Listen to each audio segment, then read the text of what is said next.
This episode of Irritable Dad Syndrome is brought to you completely ad-free thanks to our friends at Uncle Chappie's Soothing Miracle Lip Balm. I'm not going to create a problem. No. I'm going to solve a problem. If you got a problem, I'll solve it. Check out the hook while the DJ revolves it.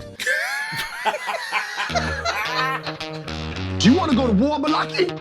Because we could go to war. No. I'm for real. So you better check yourself. It's time for Irritable Dad Syndrome. New look with the same great taste. Say hello to your hosts, Mike and Darin. Hi, I'm Darin. I am Mike. Welcome to Irritable Dad Syndrome, Cincinnati's comedy podcast. This is episode 301. That's right, 301. Last week was the most amazing 300th episode any podcast in the world has ever had. And I can't get over how well episode 300 was because, and the good news is, Mike. Yes.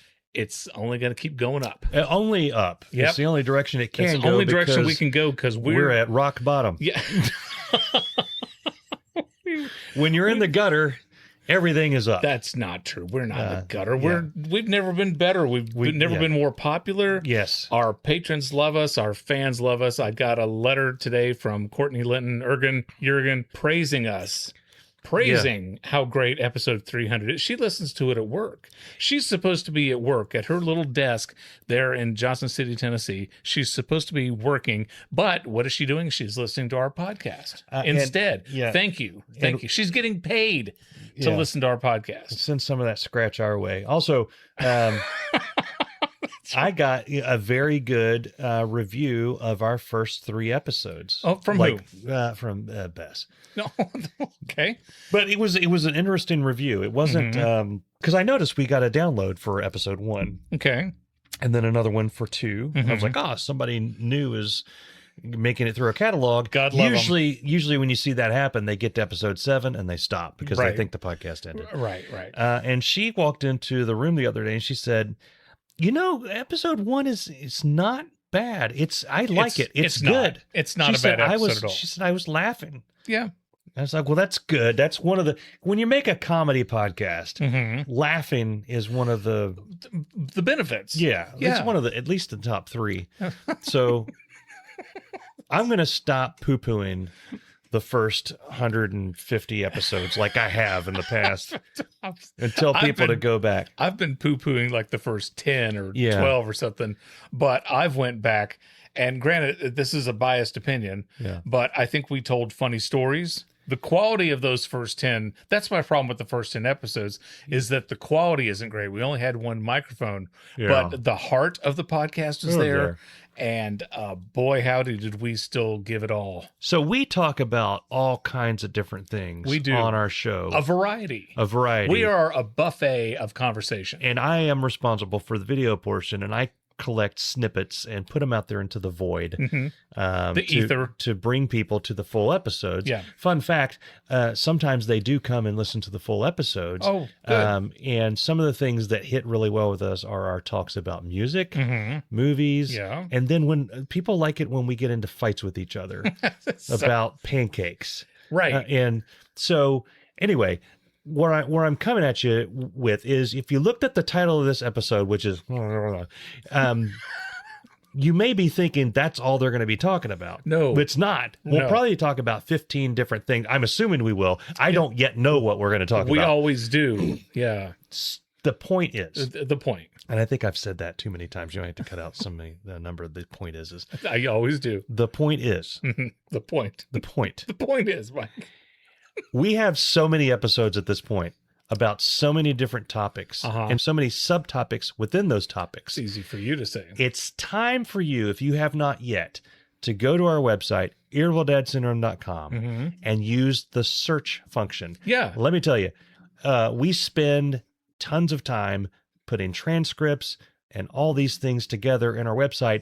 I am part of the show. Yes, I forget a vital part of the show. I forget whether we've talked about something or not, and I will put in, did you talk about this? And it'll pop up the episodes. When you put those in the search, whatever topic you're thinking of, if it was in an episode, it'll pop up and you can listen right there. And also we're going through the episodes and connecting them to other episodes so you can hear more episodes about whatever it is, toilet flushing. I know we've talked about that at least 3 episodes. Yes. And how to plunge your toilet with your fist. That's hit multiple episodes. Yes. So, use the search function. It's fun. Use the search. And literally dive in at any time that you want. Every episode we have is on irritabledadsyndrome.com. Did we talk about the gift that you got me in the Windy City? We did. We talked about that last week. We Yeah, talked about that on episode 300, Juggling and Jiggling. Yeah. Yeah. So Darin, if I'm going to small recap for people just joining this, Darin braved war-torn Chicago to get me a numbered collector's edition reissue or issue of Propaganda, the U2 magazine, 40 years out of commission. It came back, and man, I got so many bids on that with eBay. Are you serious? I ended up selling it for $176. Are you splitting it with me? No. No. You're the sucker that brought it. My question is, what the hell? I will never sell it. And I know I'm you going to won't. be buried with it. But the point is that U2 just announced this week the subscriber gift for 2026 is a copy of that magazine, plus a physical CD of the new digital EP that they just put out. Oh, okay. So there's all these people that are... So I went and got you one, and you're going to get one for free anyway? Yeah, but you got me a special one. Oh, okay. So only the ones in print at the stores are numbered. And there were only 2,500 of those made, and I have one of the 2,500. Oh, which fantastic. means me and another 2,499 lucky U2 fans Are special. More special than everybody else.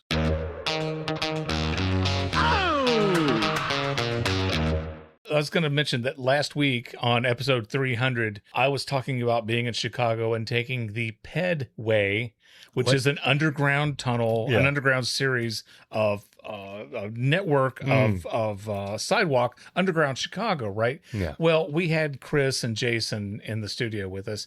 Nobody could tell what I was saying, and they thought I was talking about something dirty. Right. So our editors, our censors, had to go through and bleep the absolute out of that episode. If you're wondering what we were actually talking about and you're a patron, you can go to our patron site and then you can hear it completely uncensored. So that's one of the many reasons to become a patron of the show. If you become a patron of the show, you get bonus audio, you get uncensored audio, you get access to all our videos, and you get free merch every now and then. Yeah, you do. And I will say that some of the most hilarious things about the show never make it to the main show. That is true. Because we can't. We can't. Just can't. Yeah. So Patreon is the place to put those. I can think of just offhand. There's a episode where we talk about a certain type of nugget that I ordered. That's right. From Chick-fil-A, and we got actual complaints. People saying with the quacks, we can't tell what you're saying, and I have to say, look, I want to be able to check family friendly on the old podcast type. That's right. I can't do it if we uncensor it. That's right. It's all on Patreon. Yeah, it's all on Patreon. So check that out. You're listening to Irritable Dad Syndrome, the most popular podcast in Johnson City, Tennessee. Do you remember a few weeks ago when I was talking about Kevin James in the movie Solo Mio? Yes. And how it's like the greatest movie that he has made and that it was just delightful from start to finish. And I couldn't get enough of it. And I absolutely loved it. And he was amazing in it. And it was just fantastic. Do you remember that? You enjoyed it. I really, really enjoyed it. Yeah. Well, Kevin James, turns out, made a movie previously that completely balances that movie out. There is a movie on Netflix called Becky. Okay. And I'm telling you right now, Becky is so bad. The movie is so bad that we were laughing out loud at how bad the movie was. So Becky is like a 13-year-old girl, and her mother has passed away. And I'm going to spoil the entire movie for you, but you still need to watch it, because no matter how much I say this movie sucks, you're going to be like, it can't possibly suck that much. And you're going to watch it and you're going to be like, Darin was right. Yeah. So Becky's mother passed away and she's living with her father. Her father's dating a new woman who Becky does not like. And the father brings her to their cabin. They have this cabin out in the woods. And he says, Becky, Tina, whatever the girl's name is that he's involved with, she and I are getting married. And Becky gets pissed and she runs out of the house and like, Becky, come back. Becky. Yeah. Becky. Yeah. So Becky's run off into the woods. While Becky is out of the house, Kevin James and 3 other prisoners have escaped from the big house. Okay. They were on the bus. They killed a guy and somehow they killed the guards and they Kevin James, Rob Schneider, and Norm Macdonald. No. Okay. The normal group of like Adam Sandler, Kevin James buddies were not in this. All right. So it's the only people I recognized in the movie were Kevin James. And he's by the way, he's a Nazi. He's got a swastika tattooed on the back of his head. Okay. He is a Nazi, and he is doing something for the good of the Brotherhood. Okay. So they bust out of prison. So there's that. There's that, right? Kevin James is a Nazi, huh? Yeah. They get to the cabin. That'll sell lunchboxes. Yes. And they get into the house claiming that they lost their dog or something. Mm-hmm. And then they hold the family hostage and they're trying to find a key that's inside the house, this old key that's inside the house. Now, Becky figures out that, oh no, these bad guys have busted into the house. I've got to do something. So she calls like on a walkie-talkie and she's like, I've already called the cops and they're on their way and you better get out. And they're like, there's no way cops going to come. There's no place for her to call for like miles and miles and miles. And they don't believe her.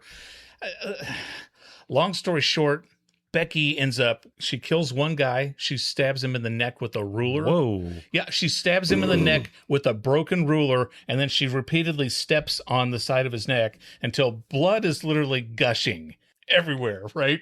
So this is not a comedy. No. Okay. No. Okay. With this key, she jabs Kevin James in the eye and takes out his eye. Whoa.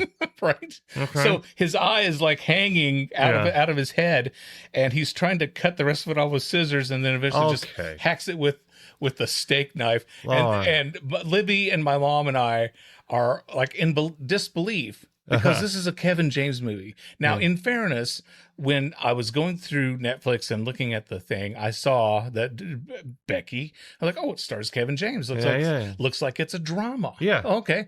And I thought, and we even watched the trailer and we could tell that he is the bad guy and that they've busted into the house and that they are holding these people hostage. And we're like, okay. And in fairness, me, my mom, and Libby all thought, it looks pretty good, right?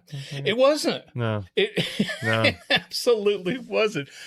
Becky goes off on this killing rampage, a 13-year-old girl, and there's one guy chasing her, one of the other escapees.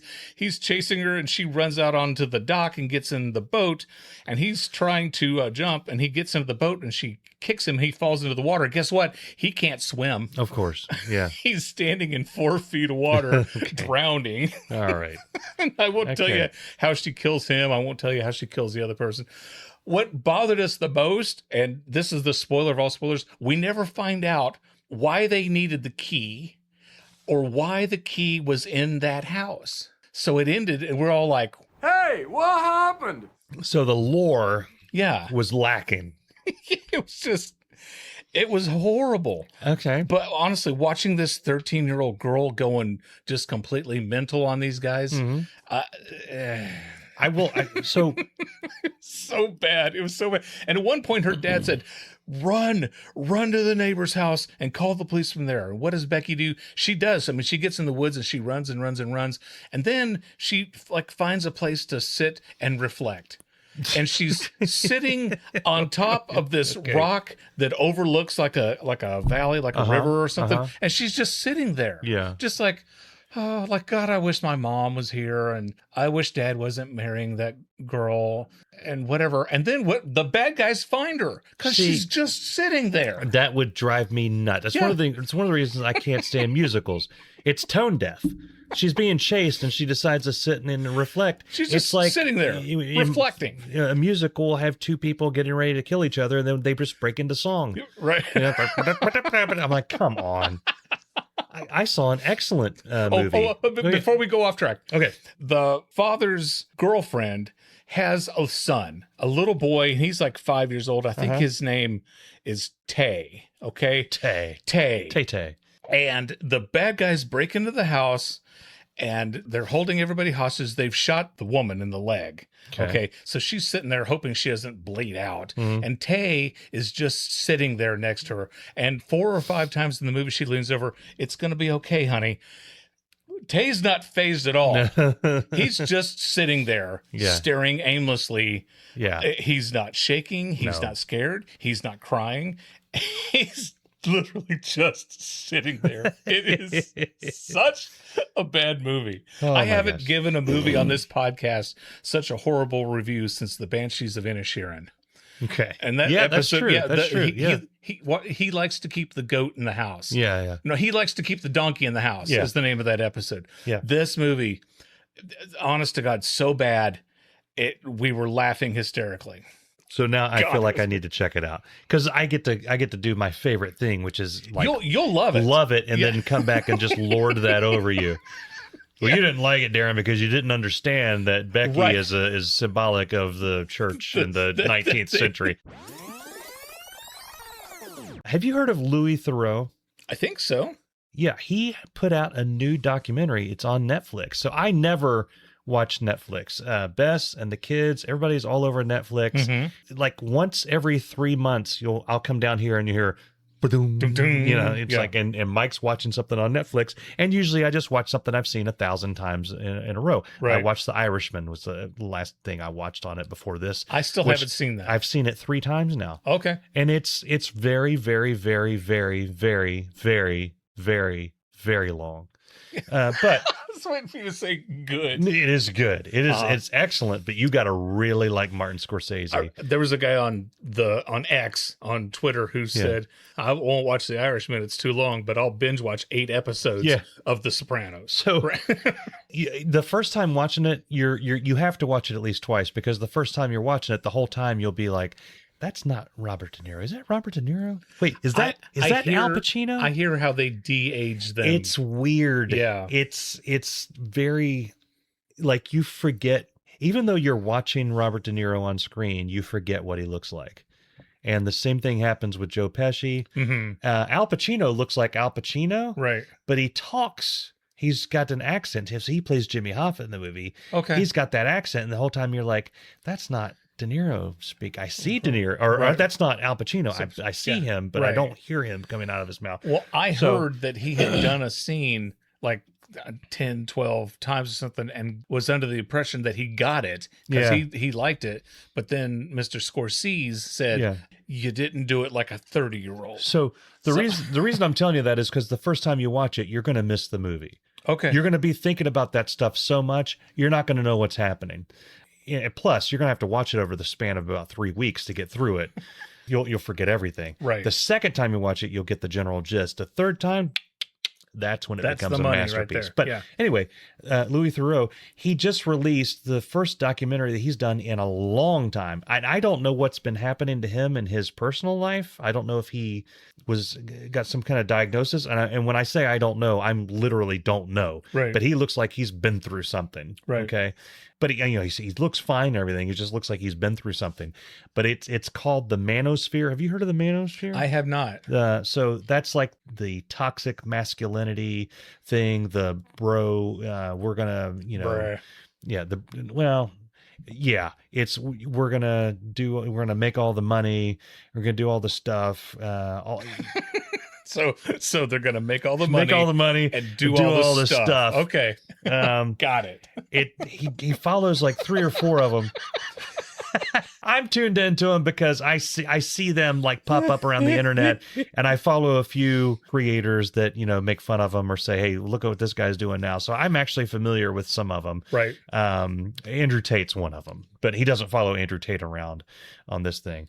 But he basically, if you've seen a Louis Theroux documentary, he literally, all he does is go hang out with people, but he's got a reputation for destroying people's reputation. He's got a knack for that. But really all he's doing is hanging out with them and asking them questions. Mm-hmm. You could, let's just say Darin's a person. Okay. Right? And I know people who think that. You know you are. Everyone knows you are. If Louis Theroux came and hung out with you in your house and you answered him honestly, there's a chance, a really good chance, that people come away from that saying, you know, Darin's a pretty good dude. Mm-hmm. If you answer the questions properly. These people get so defensive and so upset with him, they end up being anuses in spite of themselves. Anuses, you say. So, and they're not good. They're not good. The people that he's covering in this documentary, I just spoiler alert, they're not good people. Okay. They're terrible people. He talks with them one day. He's got like 4 or 5 influencers that he follows around. The first day meeting them, he's very cordoned off from sections of their house. Only certain people can be talked to. We're going to talk on this street, on this corner, in front of this store, and we're going to talk for 15 minutes. He's like, okay, all right. And he just asks the questions and goes on. And they start to let their guard down. So then the next time he meets with them, okay, I guess I'll let you meet my girlfriend. So then he goes all in. He's like, do you approve of him referring to you as the help? do you approve of him in the middle of everything just telling you to go get him a cup of coffee and that's your job and all this? And then you can hear the woman say, yeah, that's fine. But you can tell that she doesn't think it's fine. And Louis says, it doesn't seem like you think it's fine. And then the guy gets visibly upset. So that happens in all 4 of them. By the end of it, 3 of the 4 influencers just completely crash out and show themselves, and they just destroy themselves in front of him, and now in front of however many people have watched this thing on Netflix. I'm talking millions. Yeah. I'm not doing a very good job of explaining this. The point is, it's a good show. You should watch it. Okay, that's the point. No, my point is, I love the way that he interviews these people, because he's done episodes before where he followed around white supremacists, and he tries to be as pleasant, fair and balanced, fair as he can be. They just bury themselves. My favorite one that he's ever done, and it's the only documentary I've watched more than 5 times, is he did one where he followed people around Vegas. And he just watched, a couple of them lose everything. They're all happy and excited, and they're going to win everything, and they're going to show him exactly how it's done. And by the end of the episode, one of them is actually losing their house. Yeah, it's heartbreaking and crazy, but it's interesting because all he's doing is just watching them and talking to them, and I enjoy it.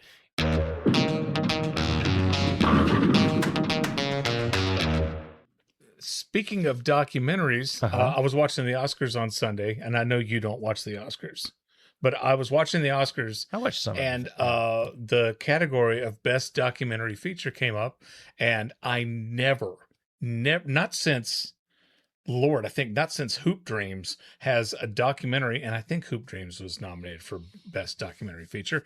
The documentary came up in the 5. It's a baseball documentary. Close. Basketball. Football. Okay. So one of the 5 documentaries nominated, Libby and I watched. It was the I think it's called The Perfect Neighbor or something. And the documentary was all footage off of a body cam footage from police officers responding to this woman who kept complaining about the kids in her neighborhood being too loud, playing basketball and whatever. Yeah. And she called on them over and over and over and over, just dozens of times. And it was all body cam footage. And then things got sour. Really, things went really, really bad. Yeah. But I was like, hey, we've watched one of the documentaries. That's awesome. For the first time in I don't know how long. But I was going to talk about the Oscars. People, again, are complaining about the Oscars were too long. And if you don't blame Conan. Don't blame Conan. Don't blame Conan. Conan did a good job this year. Conan Yeah. was very funny. I love the opening video where he was dressed as the redheaded woman running from the kids in the movie Weapons. Brilliant. I didn't Absolutely see that. brilliant. Okay, fantastic. I went to one of the websites on Facebook that's talking about the Oscars, and the comments, we don't care. I haven't watched those forever ago. That used to be good and now it's crap. And this is like everybody hates it. Everybody on this comment board of the 30 or 40 comments were just negative. People couldn't stand it, right? So I've got some thoughts on how to make the Academy Awards better. So Hollywood, listen up. The first thing that pisses me off about the Oscars is like the cast of Bridesmaids reunited. So there's 5 women up there, Melissa McCarthy and Rose Byrne and 3 other women. And they were all in Bridesmaids. Estelle Getty. Yeah. That's right. Linda Lavin. And they gave them 4, 5, 6 minutes or something. They're up there a long time doing this comedy bit, and they're presenting. Okay. So it takes them forever to get to the award. Now, if it was my category and I've waited long enough, I just want to know if I won the award or not. Yeah. But here's the thing. They give the presenters like unlimited amount of time to stand there. Sometimes they're funny. This episode of the Oscars, they were not. The Robert Downey Jr. and Chris Evans are up there. Captain America, right? And Iron Man. Awkward, unfunny, dull, weird, boring. And they were up there what seemed like forever. So the presenters, they give them like unlimited time. But people who actually win an award Have no time. 45 seconds to think. And there were several people who got cut off. Oh. And so they literally turned their microphone off and they were still standing there going, I was like, let the person say thank you. Yeah. You won a freaking Oscar. In Hollywood, Oscar is king. Yes. Right? Yeah. So let the winners say thank you and give the presenters less time. So there's that. Okay, years ago, they used to say they would have honorary Oscars. Okay, the Lifetime Achievement Award. Then they would give awards out to people who did all kinds of charity work and whatever. So this year, two of the honorary awards went to Tom Cruise, and another one went to Dolly Parton. These honorary Academy Awards were given at another date, at another time, like a couple of weeks ago, maybe a month or so ago. Yeah. So what they need to do on this night, when there's the honorary Academy Awards, they also need to give the Academy Award for Best Documentary, Best Documentary Short, Best Animated Short. Okay. And it's not that these people aren't talented. It's not that they don't do amazing work. These short films, these documentaries aren't readily available. They're not presented in theaters or readily seen on Netflix or streaming services. Not that I've seen. Okay. So give them at another time. Earlier, when you said you were excited that you'd seen a documentary, there was one Oscars year where I had seen the animated short that won because it was in front of a Pixar movie. Yes, that's true. Yeah, it came before the Pixar film. And I walked around that week like I was the Guess what I saw? Animated short. Yeah. So that's how you can cut the time down. And also, I thought that they were going to start giving Academy Awards for stunt work. I think that's a kick-ass category. Oh, yeah. You got stunt work? So put that in there. So guys, do that, okay? This portion of our show is brought to you by Uncle Chappie's Soothing Miracle Lip Balm. Hi, I'm Dave Lay. Uncle Chappie's is the perfect remedy for dry, chapped lips, and it's available without a prescription. Apply Uncle Chappie's one time in the morning, and your lips will be smooth all day. It's cheap and comes in 5 great flavors: grape, coconut, lemon, sea salt caramel, and root beer.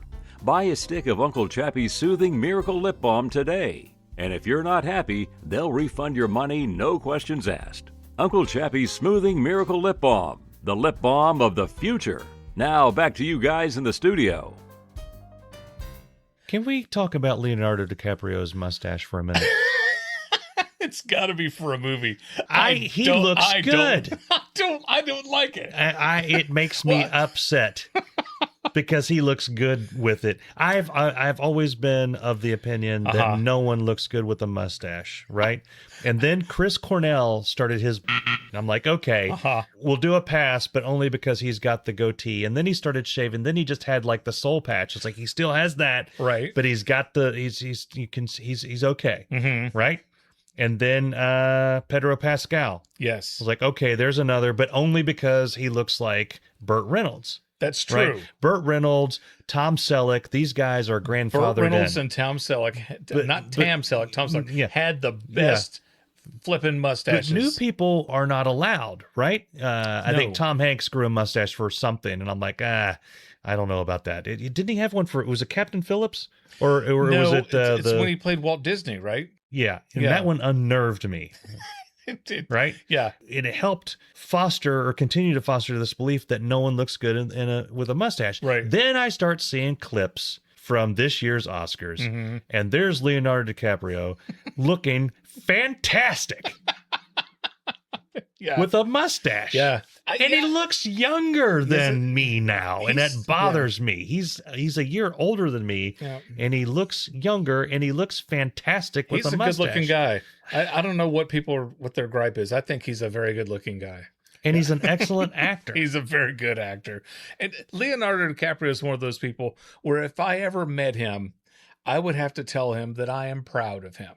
And he would say, what are you talking about? It's like, I'm proud of you because I hadn't seen This Boy's Life. The first movie of Leonardo DiCaprio that I saw was What's Eating Gilbert Grape. Okay. And What's Eating Gilbert Grape is in my top 10 favorite films of all time. Yeah. Okay. I can watch that over and over and over again. I believed with everything in my fiber and being that he was Arnie Grape.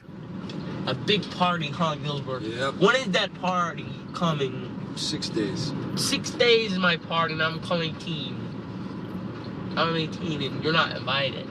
Arnie, don't be rude. Oh, it's okay. He's just being honest. I don't mind. And I love that movie, and I just became an instant fan of his and everything he does. Well, that movie, and I'll agree with you. And then I don't know if you've seen the Basketball Diaries. Love and Basketball Diaries. At the end of the Basketball Diaries, I was like, should we call him? Should we check on him? That's right. Is he okay? Yeah. Yeah, he was great in Blood Diamond. He was he's great in everything that he's in. Yeah. James Cameron talked about him. He talked about when he was casting him for Jack in Titanic. Yeah. Leonardo did not want to read. And James Cameron was like, well, if you're not going to read the part, I'm not going to put you in the movie. He's like, this movie's going to take up, I forget what he said, like 5 years of my life. I'm not going to waste it on an actor that just won't read. Right. And he said, all right, I'll read. And James Cameron said instantly when they started the table read, he turned into Jack from Titanic, like immediately. Yeah. Like he's good. Yeah. He had instant he can do chemistry. comedy. Yes. He can do everything. Yeah. And I'm okay with that. But then when you throw the mustache in my face like that. Did it kind of piss you off that he looked good with the mustache? It does. It actually does. Yeah. He looks good in a Mr. Pringles type way. I think like Mr. Pringles is sexy as yes. He's got symmetry working. He's like a perfectly oval face. He looks so good with it that it's hard to imagine him without it. I almost had to come down here and look at some of the pictures of him on the back of. Oh no, that's what he looked like without a mustache. That's how I saw Leonardo DiCaprio for decades. So do you have what I call Letterman syndrome? Like I've seen Letterman with the beard for so long that when I watch his Netflix show, I can't imagine him talking to somebody without the beard. Yes. He's had the beard now for not a long time, but for so long, I can't picture him without it, even though I had 33 years of watching Letterman without a beard. It's like when Matthew McConaughey quit acting like a dip. When did he do that? Was that yesterday? Did I not get the memo? My apologies to Matthew McConaughey. I like Matthew McConaughey. I love Matthew McConaughey. But the first time... I refuse to let him go down on the ship with Timothée Chalamet. About the ballet and the...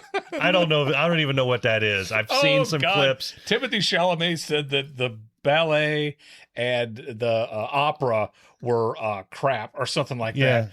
Oh boy, did that piss off Nathan Lane. Okay. Boy, we've got Nathan Lane all fired up. Oh, what a schmuck. Let me explain. Let me get to the comedy portion of our program. Why was there a town hall meeting with Matthew McConaughey and Timothy Chalamet? Right. I mean, who deemed this meeting of the minds necessary? You know, then I realized, he's still promoting that endless ping pong movie. Yeah. And, I've got news for Timmy. If you think nobody cares about opera and ballet, I can't tell you how much we don't care about ping pong. Before we go off the rails there, Okay. Matthew McConaughey, first time I saw him was Dazed and Confused, right? Okay. And he acted like a dip, right? And then he ended up in all these rom-coms. Yeah. How to And lose a guy. He was like, there's the guy from Dazed and Confused. Now he's shaved that mustache. And now he's in a rom-com, and he kept doing the one after another. And he talked about this on a podcast that he did, how he stopped doing rom-coms and he wasn't going to do anything. And he didn't work for like 18 months or 20 months until stuff started coming in that wasn't like that.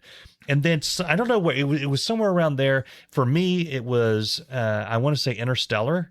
That's one of my all-time favorite movies ever. Great movie. And I was like, whoa. This dude has come around. He's gone. He's come a long way from the all right. So he's reached that level, which for me includes DiCaprio. It includes Brad Pitt. You don't agree with me on this, but it includes Keanu. I like Keanu Reeves. I like, if I ran into these people, I'm reasonably sure they would be cool people and dope. Yeah, and they have Riz.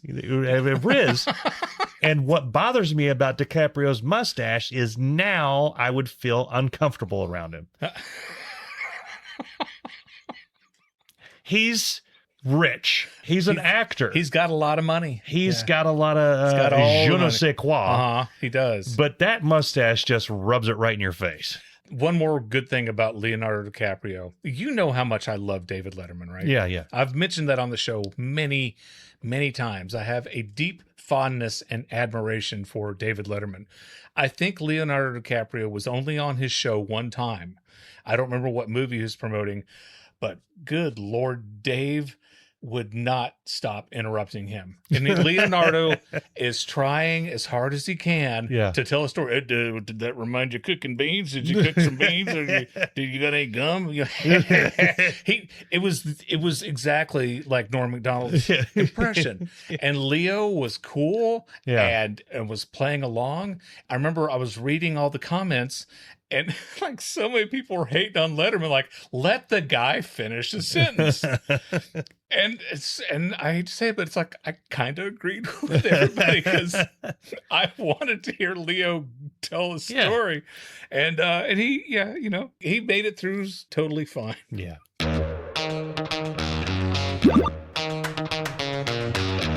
Speaking of movies, for 4 years. Yes. Many years.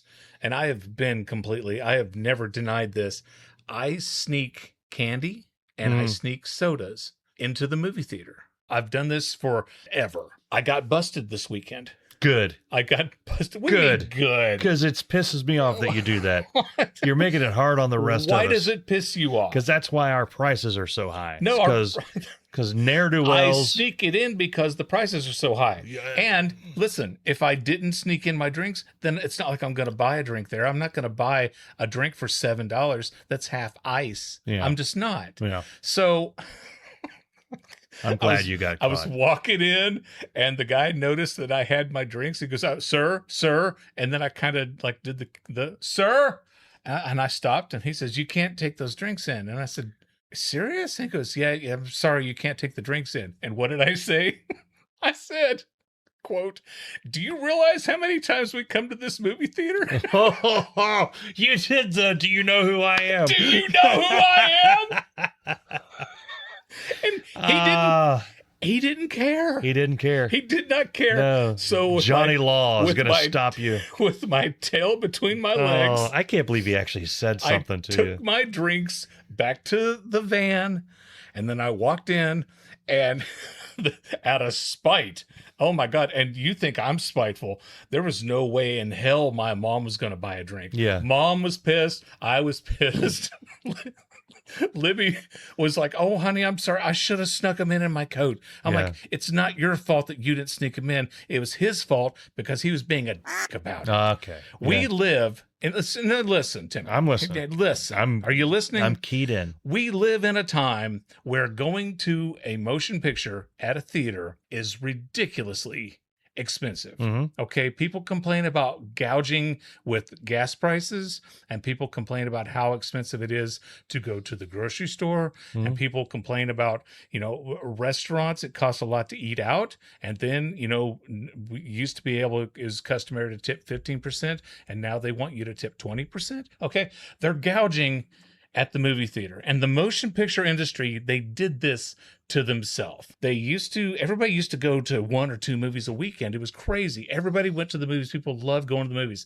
They started releasing everything on DVD. And what did they put on the DVD? They put bonus scenes. They put the director commentary. Yeah. They put they put deleted scenes and never before scenes and whatever. And then for a while, people were going to the movie, and then they were buying the movie. And after about 2 or 3 years, people were like, "Why am I doing this? Why am I paying for this movie twice? Why am I doing this twice?" So some people stopped buying the DVDs. Some people stopped going to the theater, right? Then streaming killed it. Absolutely killed it. It used to be you go to a movie, and if you missed it at the theater, it was like 5 or 6 months later before it came out on VHS or DVD. Then they started putting it out a month later. I remember you went to see Dungeons and Dragons, and you were raving about how much you loved Dungeons and Dragons. Yeah. 2 weeks later, it was on the Netflix. Yeah. 2 weeks later. And people are like, "Well, why am I going to see, why am I going to pay?"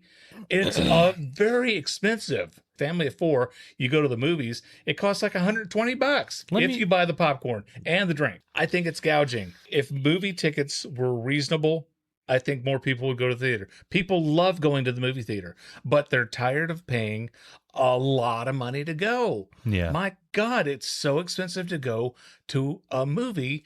And then if you don't, you can see it in your home. And so many people have big screen TVs now. They can just watch it at home. Yeah.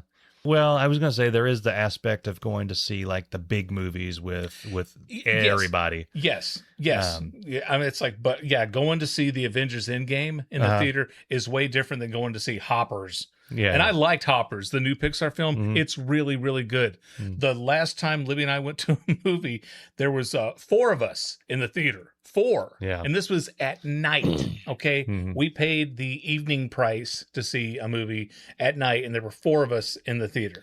So I think these movie theater people, and you know who I'm talking about, dude with the beard, you should be happy that I bought 5 tickets and I bought a large bucket of popcorn, and you should let it go that I snuck in some drinks. I can't believe you actually said something. I gave you but like I don't. Do if you I were, realize how many times we've been to this? I would be the absolute worst person to have that job. You could come in with a forklift carrying a Pepsi machine, and I offer to open both doors so you can get it in. I would not stop you at all.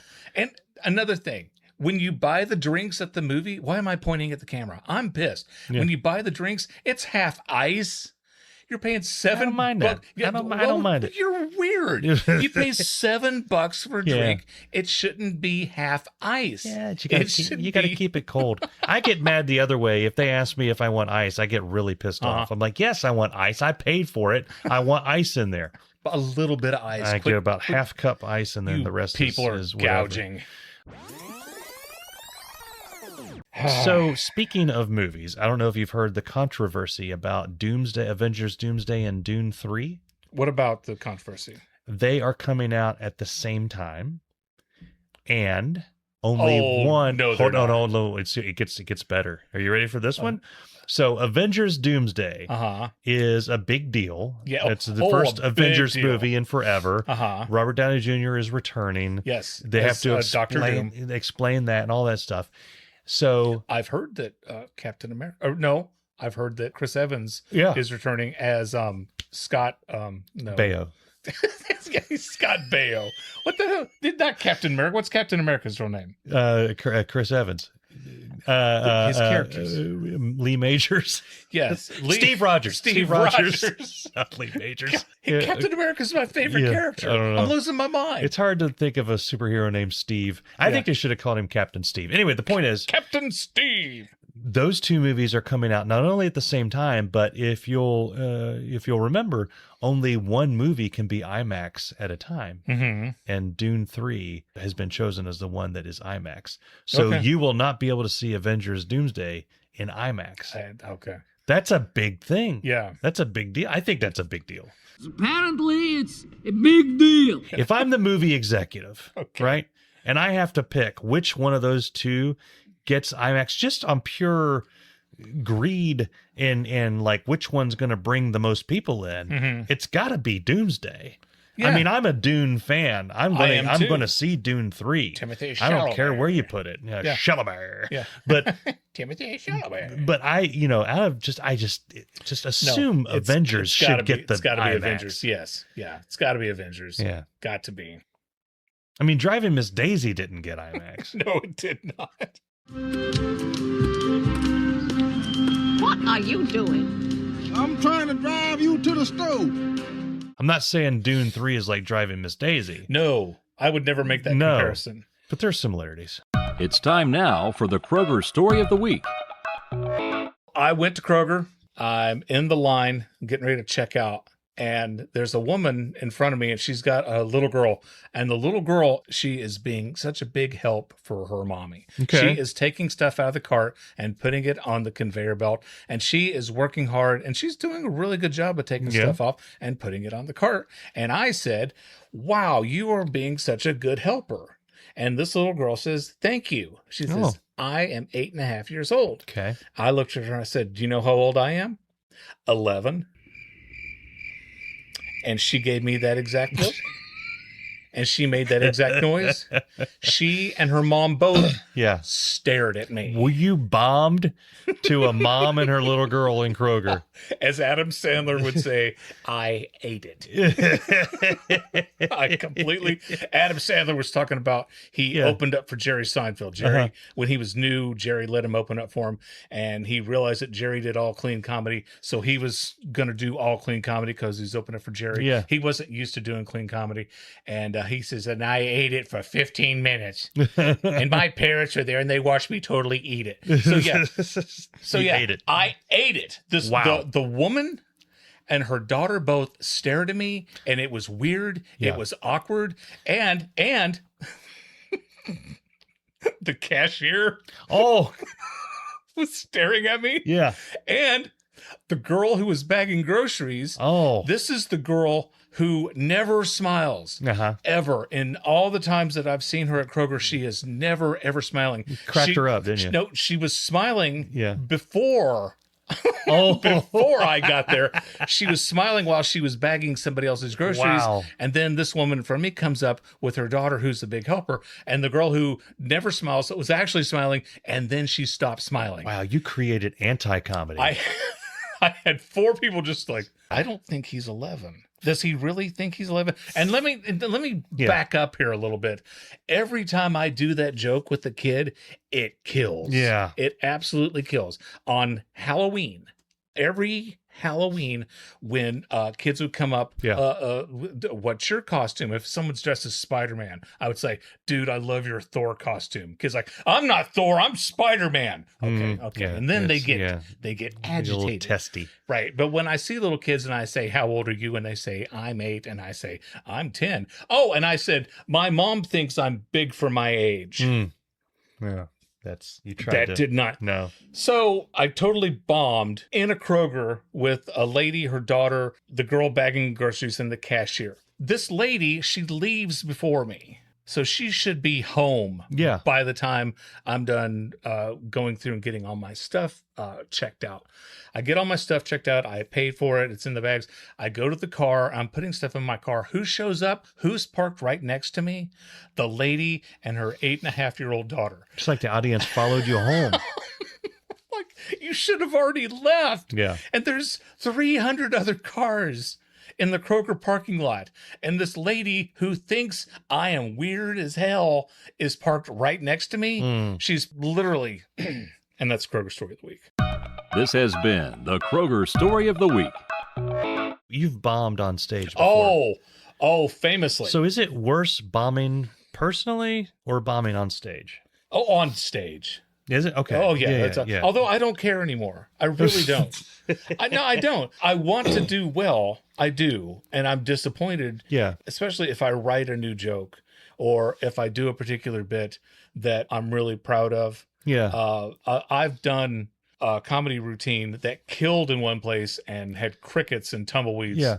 It's word for word. The same routine works here. It does not work there. And I famously told the story about the time where I bombed and then I couldn't get the microphone back in the thing. And the announcer said, "We're waiting on you to leave the stage." That was humiliating, degrading, embarrassing.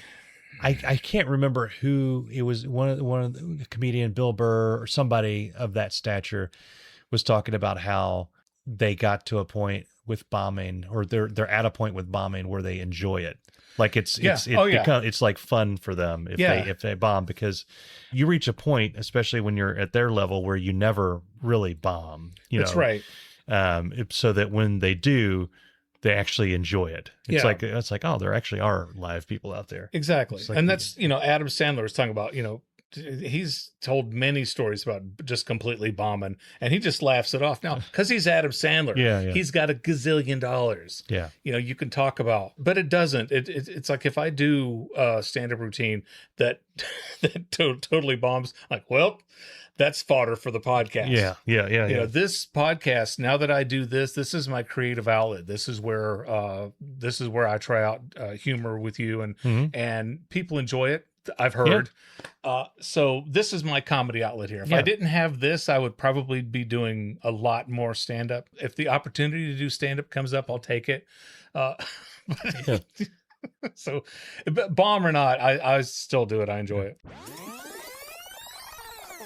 Remember Planet Hollywood? Uh-huh. Okay, so when Planet Hollywood was not just getting started, but it was around a couple of years. Okay. By like the third or fourth year of Planet Hollywood, they were trying to open another like 10 or 15 restaurants a year. Okay. And they were everywhere. Literally everywhere. Every place there was a Hard Rock Cafe, there was a Planet Hollywood right next door to them. And I remember I was at a Hard Rock one time and I was like, does that bother you? And they're like, no, man, people either go eat at Planet Hollywood and then come to Hard Rock for souvenirs, or they eat at the Hard Rock and then they go to Planet Hollywood for souvenirs. Yeah. So people were hitting both spots. They were really benefiting each other. So I went to a Planet Hollywood and I saw that you could sign up for a Planet Hollywood credit card. Okay. It's like a Visa. One of the perks was, if you have this credit card, you can go into any Planet Hollywood and go straight to the front of the line. No questions asked. So I'm like, well, hell, why not? So I got me one of them Planet Hollywood credit cards. My buddy Adam and I were in Myrtle Beach, and there's the Planet Hollywood. And I said, let's go. So we walked right up to the front of the line, and I dropped it. And the lady looks at it, she goes, "Oh boy. Okay, we've trained for this. What do we do?" And she went and she got her friend Sarah. And so Sarah comes over, looks at it, goes, okay, right this way. And I said, okay. Yeah. She took us right over and we sat down. She sat us down, and her friend that was with her walked over and she said, "Are you related to anybody famous?" I said, "Oh yeah, I'm Ralph Macchio's cousin." Okay. Adam started laughing so hard. I said, "No, I'm not related to anybody. You signed up for the card, and I signed up for the card." She goes, "Well, Brian Adams' brother was in here yesterday." Wow. So, all right. Good company. Yeah. Good night and party on. Party on, Wayne. Party on, Garth. Back in the 90s, do you remember Wayne's World? Mm-hmm. Okay. In Wayne's World, Wayne had the hots for Cassandra or Cassandra, right? And every time he would think about her, the song Dreamweaver would come on, and he would imagine her with the flowing hair, and he was so in love with Cassandra. So I had a crush on this girl. I had a crush on her for a long time. I just had a crush on her and nothing ever happened from it. I'm in the car one day, I'm at a red light, and Dreamweaver comes on the radio, and I turned it up because I like that song. I look in my rearview mirror, and who is in the car behind me? The girl who I had the crush on. Oh. And she is eating a taco like there's no tomorrow. She is attacking this taco like a wolf eating a rabbit with a broken leg. Yeah. Lunging at it. Yeah. And I started laughing so hard, and the crush went away. It was gone. My smittenness was done. Yeah, killed with a taco. Killed with a taco. Yeah. Thanks, Dreamweaver. We're going to go. I want to thank everybody for listening. And hey, everybody who downloaded last week's episode, number 300, thank you. That was a very popular episode. We appreciate you doing that. We mentioned at the top of the show, we're going to say it again. Please go to irritabledadsyndrome.com. You can listen to every episode you have. All of them. Every episode that we have. I don't know how many episodes you have, but the ones we have are available at irritabledadsyndrome.com. You can become a patron if you want, and that would be awesome. But the most important thing is we hope to see you next week on Irritable Dad Syndrome. Irritable Dad Syndrome was videotaped before a live studio audience. Here's what we're going to do. We're going to do some wild-ass techno stuff here. I love the cold opens and the bloopers the most because it's like a new show for me. Mm-hmm. Yeah. Those are the cats meow. Those are the teats, as it were. We need structure. You're giving me so much hope. We need structure for this episode. Dad. We need an adult. I don't think there's one within the 5 mile radius. Oh. Let me call Libby. Okay. Great start. Yeah, I know, right? I hear people enjoy those. The Kroger story of the week? Yeah. Oh, okay. He needs to, and whenever I do that, like I'm not going to do that. Just cut that out, so I don't look like it. I know that's weird. But I'm pulling out all the hits today. Should I turn my sounds down on this so it doesn't go? Yeah, I'm gonna do the same thing with my phone. The old sump pump's working. Is Killed with the Taco the title for this one? Yeah, sure. Yeah, I think maybe. All right. We should wrap this puppy up. We should. Mikey hungry. Yeah. I'm hungry too. We gotta start this. Okay. This is not gonna go well. Okay. That is good. It was like watching a wounded dog claw its way across the road. Oh my God. It was good. Thank you you. did wonders. So on my game this week.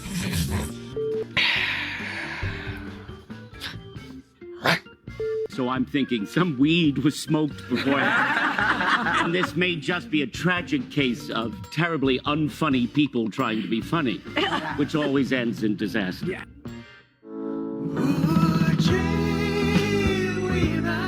Recording stopped.